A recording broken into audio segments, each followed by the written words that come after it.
Tiano, aku sudah menunjukkan kamar tidur Silvina. Terima kasih.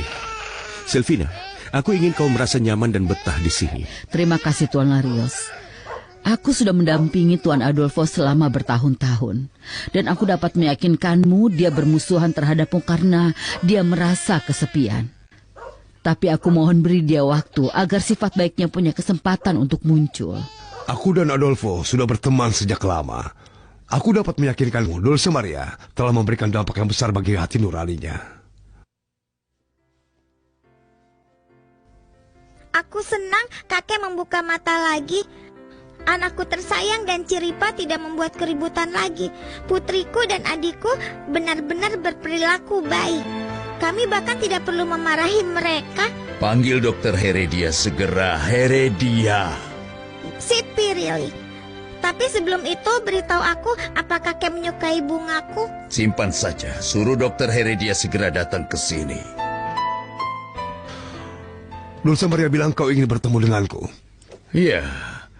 Aku memerintahkanmu untuk membawaku pergi dari sini. Kau tidak bisa meninggalkanku di sini bersama mereka. Aku akan menjadi tidak waras dengan Dulce Maria yang menyebalkan itu, atau dengan tangisan bayi itu, atau gonggongan anjing itu. Kau tidak sendirian di sini, Silvina bersamamu. Aku ingin memberitahumu, bukan ideku untuk membawamu kemari. Ini semua adalah ide Larios. Tentu saja. Dia ingin mempermalukanku dengan menunjukkan rasa kasihan kepada... Tidak, itu jauh dari kebenaran. Luciano Larios, istrinya dan cucunya ingin merawatmu. Ya, merawatku. Mereka hanya mengincar uangku. Kau salah. Ini bukan soal uang, Adolfo.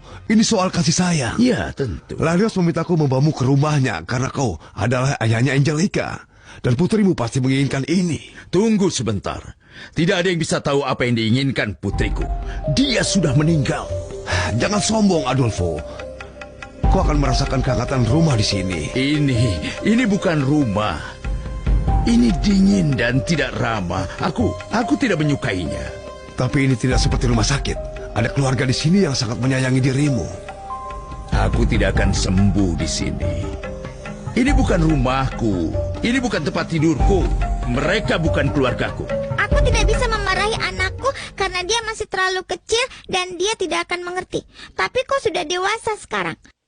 Kau tahu kau harus berperilaku baik agar kakek buyutmu tidak semakin sakit karena gonggonganmu. Apa yang bisa aku lakukan? Aku akan mulai diam sekarang. Masalahnya kakekku yang malang sudah sangat tua dan sedang sekarat. Panggil Larios. Aku akan mengatakan langsung kepadanya bahwa aku tidak ingin tinggal semenit pun di dalam rumahnya. Jangan keras kepala. Mereka hanya ingin membantumu. Permisi. Aku senang kalian semua di sini. Karena aku ingin memperingatkan kalian tentang sesuatu. Kami akan mendengarkan peringatanmu. Aku harus tinggal di sini karena aku tidak punya jalan lain. Kalian membawaku ke sini dengan memanfaatkan ketidaksadaranku. Tapi aku merasa ini bukanlah bantuan untukku, tapi konspirasi terhadapku. Tuan Adolfo, kami akan sangat senang memilikimu di sini sampai kau sembuh. Karena kami menyayangimu, kakek. Aku tidak butuh cinta siapapun. Tapi itu sangat menyenangkan. Saat kau seusiaku, kau akan tahu apa akibat dari cinta. Perasaan itu hanya memberimu kesepian dan kekecewaan saja. Karena kesepian sangat menyakitkan, itulah kami ingin kau tetap di sini. Meskipun aku bersama kalian siang dan malam, bahkan jika aku bisa bertahan mendengar tangisan bayi dan gonggongan anjing, aku tetap merasa kesepian. Aku sudah belajar bagaimana menghadapi kesendirian bertahun-tahun yang lalu. Kenapa kau tidak mencoba belajar cara yang berbeda sekarang? Karena kami semua ada di sekitarmu. Karena aku sama sekali tidak tertarik. Sebaiknya kalian pergi saja. Aku sangat mengantuk. Baiklah, kami akan membiarkanmu istirahat. Aku hanya ingin memperjelas sesuatu. Aku akan membayar biaya tinggalku di sini seperti di rumah sakit. Tidak ada yang merawat dan memberi aku makan secara gratis. Baiklah, Tuan Adolfo. Kita akan bicarakan nanti. Kami akan pergi agar kau bisa istirahat dengan tenang. Kalau kakek lebih kecil, aku akan menyanyikan Nina Bobo untuk kakek. Tentu, di usiaku Nina Bobo. Kakek terlihat sangat tampan saat tertawa, sungguh tampan. Apa yang kau tertawakan? Apa yang kau tertawakan?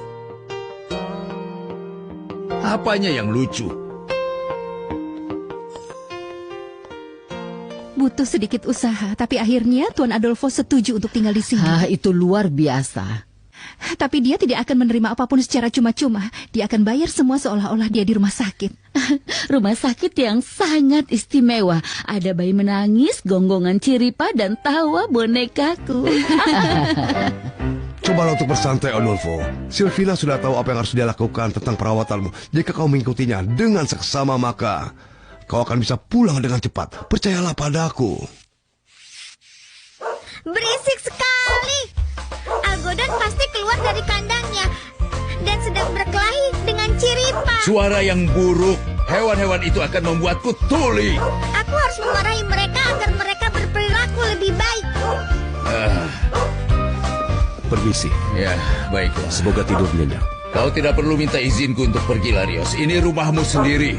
Ini juga rumahmu. Tidak, tidak.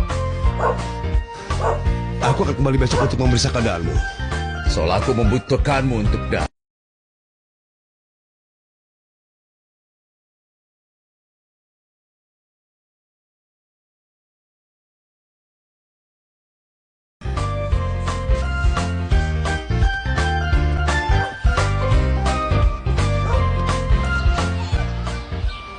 Kakek Adolfoku tinggal di rumahku.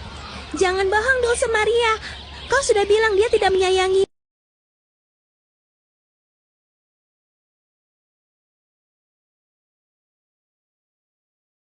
Atau ayahmu. Memang benar, kakekku masih selalu kesal dan masih sangat pemarah tentang setiap hal. Itu pasti sulit. Kakek dan nenek adalah orang-orang yang paling penyayang di dunia. Sebentar lagi kakekmu pasti akan berhenti marah. Apapun yang kau lakukan, kakekmu tidak akan pernah menyayangimu. Tentu saja dia akan menyayangiku, anak tidak punya akal. Apa ada kabar tentang suster kepala? Kau tahu kapan dia akan kembali? Masih belum, Nyonya Estefania. Suster kepala masih lelah dan berada di panti jompo. Kami semua berharap beliau segera kembali bersama kami di sini lagi. Baiklah, bagaimana kabar kakek si kecil itu? Tuan Adolfo masih sangat pemarah. Tapi untungnya kondisinya sudah jauh lebih baik. Pria yang tidak tahu terima kasih. Dia seharusnya mencium lantai karena kalian. Cukup, suster, cukup. Jangan bicara seperti itu. Cium lantai hal yang mengerikan. Lagi pula keluarganya merawatnya karena kasih sayang, bukan karena merasa mengharapkan dia akan berterima kasih kepada mereka. Benar sekali, Pascual. Kami merawat Tuan Adolfo karena kami merasa sedih melihatnya sendiri. Tapi kenyataannya, kami hanya mendapatkan balasan kata-kata kasar dari Tuan itu. Apa hatinya bahkan tidak luluh dengan si kecil? Sama sekali tidak. Bagaimana mungkin dia tidak berubah dengan kepolosan anak semanis